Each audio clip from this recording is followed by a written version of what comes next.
U.S. and Chinese defense officials met this week for the first time in nearly 2 years to talk about unsafe and aggressive incidents between the two military ships and aircraft in the Pacific region.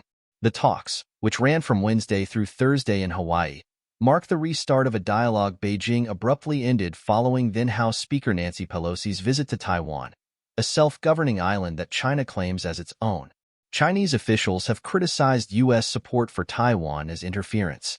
U.S. officials said the Military Maritime Consultative Agreement, MMCA, working group reviewed safety-related events over the last few years and discussed ways to sustain operational safety and professionalism between China and the United States.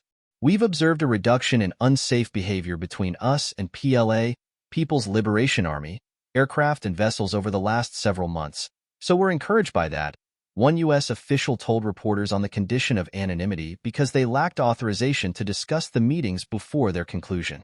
The United States will continue to operate safely and professionally in the Indo-Pacific wherever international law allows, and we take this responsibility seriously. Open, direct, and clear communications with the PLA, and with all other military forces in the region, is of utmost importance to avoid accidents and miscommunication, the head of the U.S. delegation, Army Colonel Ian Francis, said in a press release. Last November, U.S. President Joe Biden met with his Chinese counterpart on the sidelines of the Asia-Pacific Economic Cooperation Summit in San Francisco.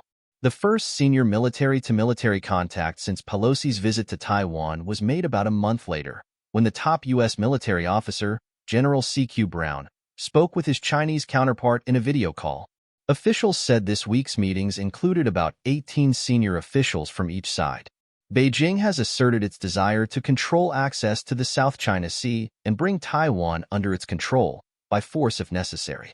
Biden has said U.S. troops would defend the democratic island from attack. Following Pelosi's visit to Taiwan in August 2022, China's military has surged aggressive actions around the island, repeatedly crossing the median line in the Taiwan Strait with its warships and aircraft, and firing missiles both over Taiwan and into Japan's exclusive economic zone.